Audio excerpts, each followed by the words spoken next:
Welcome to City on a Hill Kids Church Online. I'm Lola. And I'm Jamie. Today we're going to learn about the story of how the Israelites crossed the Red Sea. But before we go on, I've just been learning about what the word plague is, the way it's used in the Bible. Okay.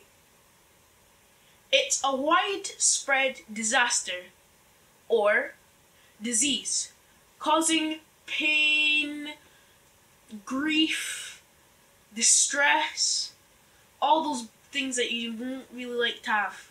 Almost like COVID the world is going through right now. COVID is a disease that's happening around the world all at the same time and is causing lots of unhappiness. Thank you, Jamie, for that. You're welcome. I know that the word plague is going to be used in today's story. We'll listen to today's story, but before that, let's have a time of worship. My God is so big and so strong and so mighty, there's nothing my God cannot do. My God is so big and so strong and so mighty, there's nothing my God cannot do. My God is so big and so strong and so mighty, there's nothing my God cannot do. My God is so big and so strong and so mighty, there's nothing my God cannot do. In the beginning, God made everything. God simply spoke and the world came to be. He sent a flood and made everything new. He parted the sea and let his people walk through. He helped a boy bring a giant right down. Joshua marched, the walls fell to the ground. These acts of power are worthy of praise. But if you want to question my God and his ways, I'll look you in the eye and say, my God is so big and so strong and so mighty, there's nothing my God cannot do. My God is so big and so strong and so mighty, there's nothing my God cannot do. Though we are sinners, he still gave us worth. God sent his son to live here on the earth. He healed the sick, he made blind men see. He let the lame walk and he set the world free. He died on a cross and he rose from the grave. He conquered sin, he is mighty to save. He went to heaven and he's coming back. God's word is true, but if it's attacked, I'll look you in the eye and say, my God is so big and so strong and so mighty, there's nothing my God cannot do. My God is so big and so strong and so mighty, there's nothing my God cannot do. God the Spirit, God the Father, God the Son. 1 + 1 + 1 equals 1. God the Spirit, God the Father, God the Son. 1 + 1 + 1 equals 1. I want the world to know about my God. I want to live so the whole world can see that my heart has changed, I'm forgiven and new. If people need proof, may they see it in me. Let's look the world in the eye. Let's look them in the eye and say, my God is so big and so strong and so mighty, there's nothing my God cannot do. I'm not afraid because God is so big and so strong and so mighty, there's nothing my God cannot do. My God is so big and so strong and so mighty, there's nothing my God cannot do. My God is so big and so strong and so mighty, there's nothing my God cannot do. My God is so big and so strong and so mighty, there's nothing my God cannot do.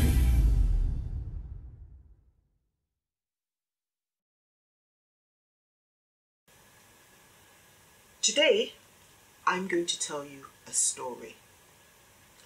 It's a true story. It happened a few thousand years ago. There was once a man whose name was Jacob. God changed his name to Israel. Jacob had 12 sons, and one of his sons' names was Joseph.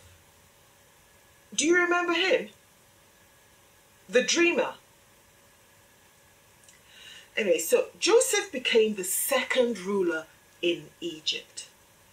And he sent for his dad, his brothers and their family to come to Egypt because there was a famine in the land and Egypt had lots and lots of stored food.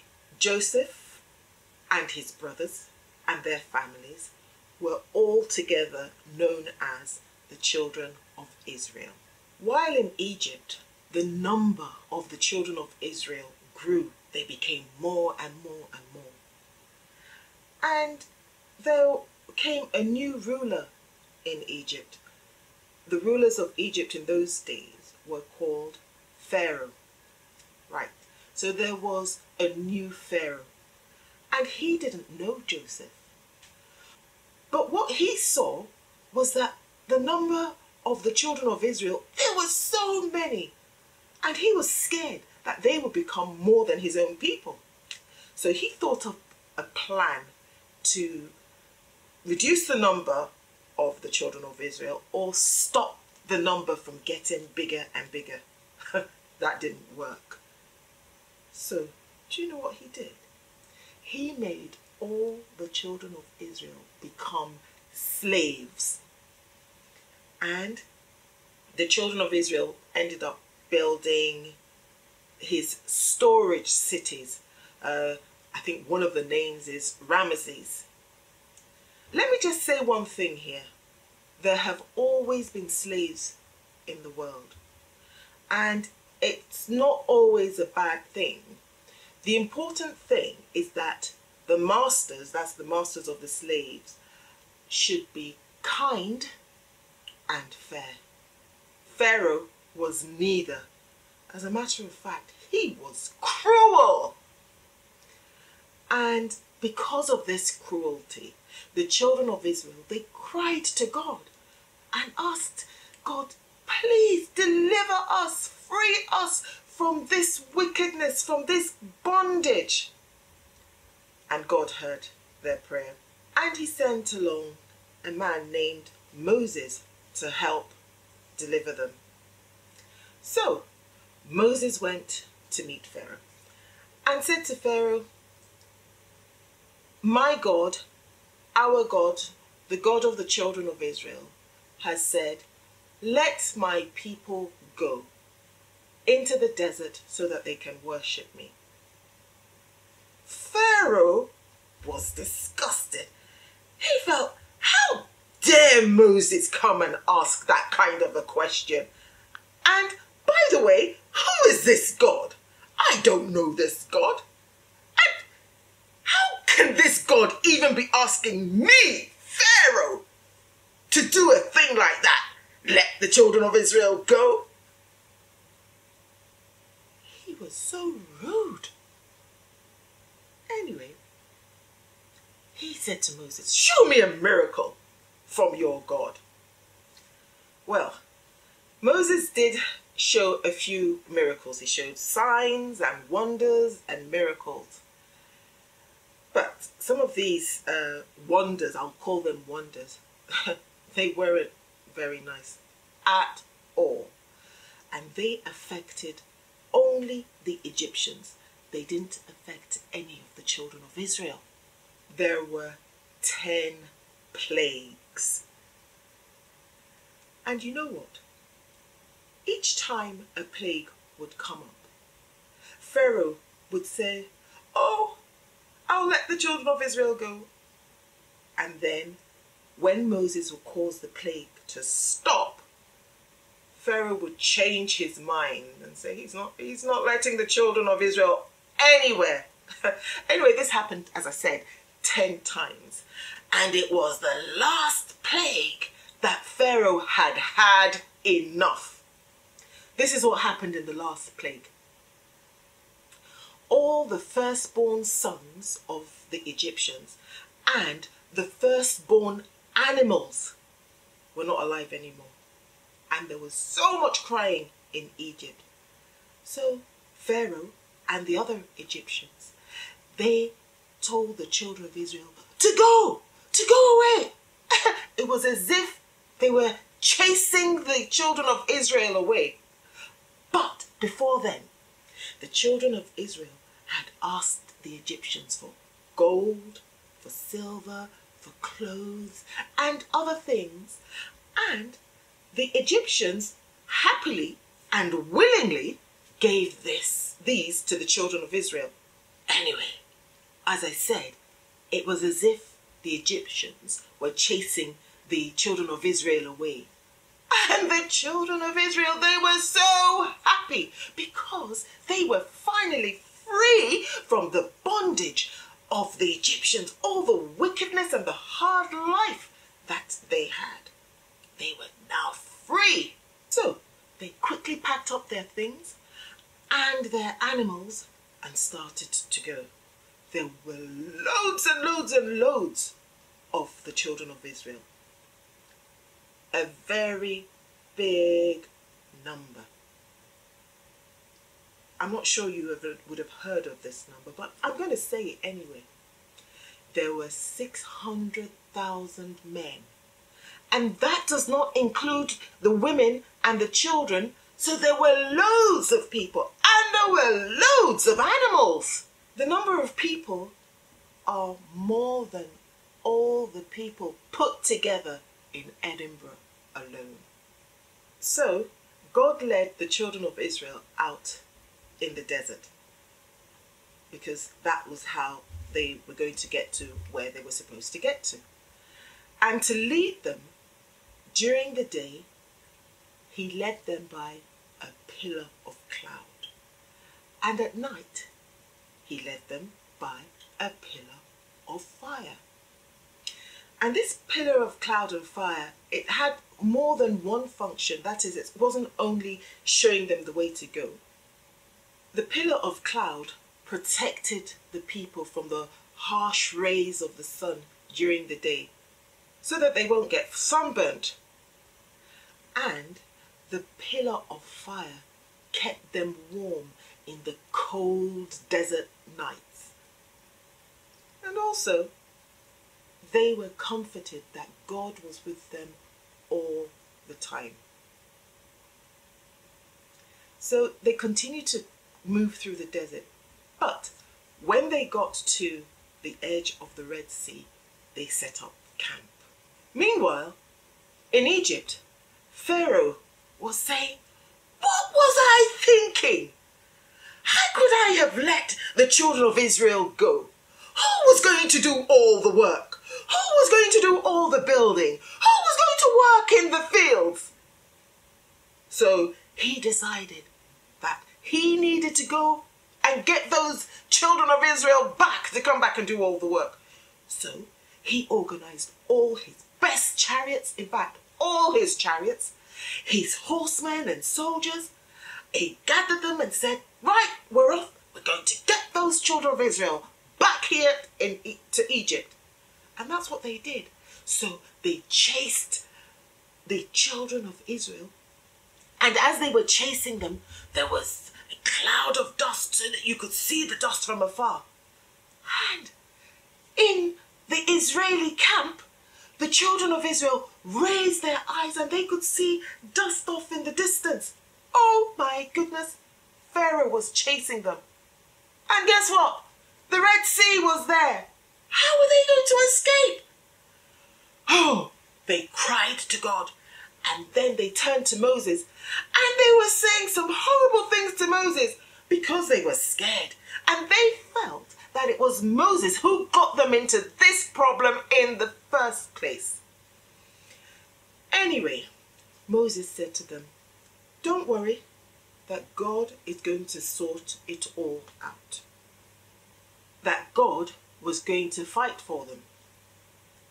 God told Moses to tell the children of Israel to move forward towards the Red Sea, and that he, that's Moses, should lift up his rod and his hand and part the Red Sea. And the children of Israel will pass through the Red Sea on dry ground. That's what Moses did, and that's what happened. The sea was divided.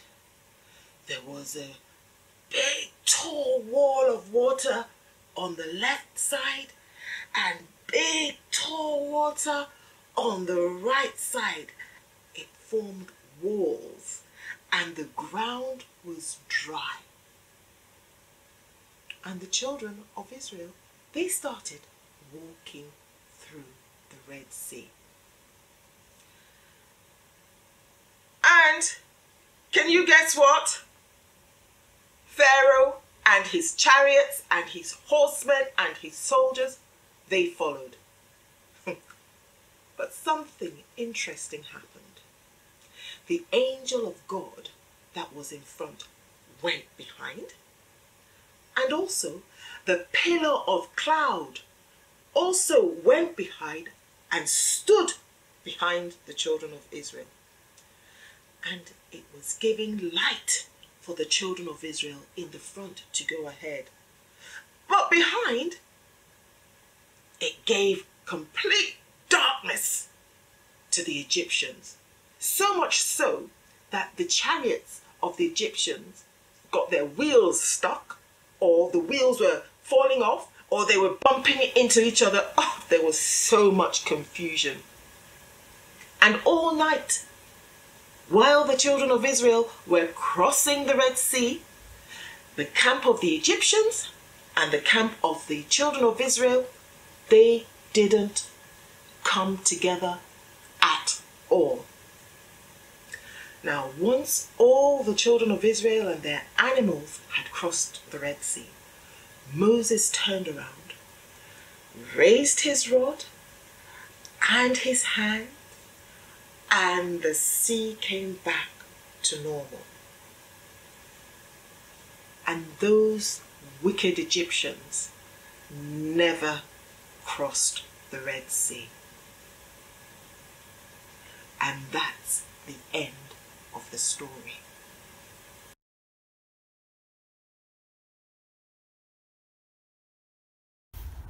Hi guys, how are you? So today we are going to learn two verses of Psalm 23, verses 3 and 4, because verse 4 particularly fits in well with what Ivy was talking about.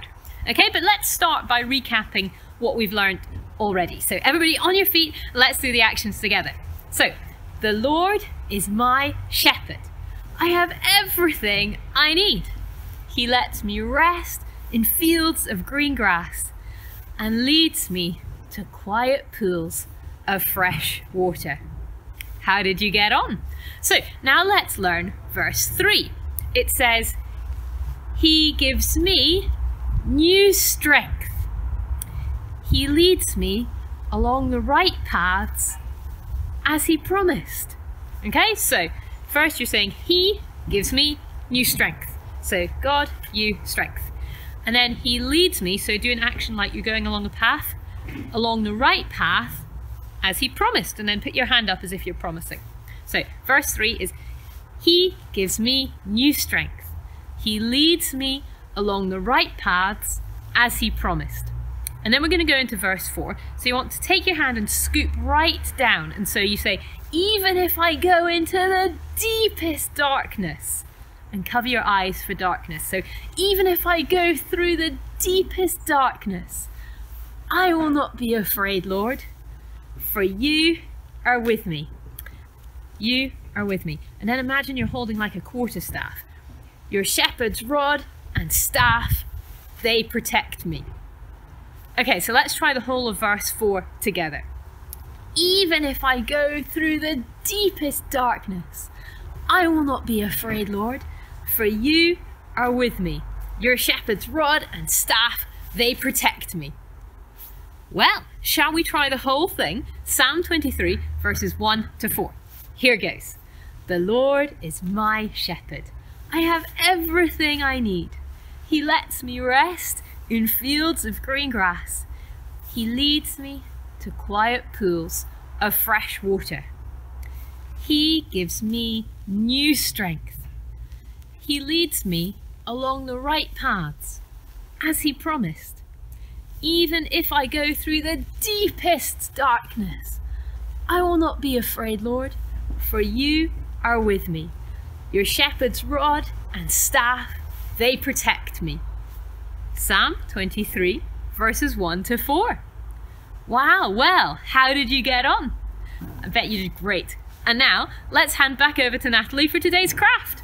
Hi, Natalie.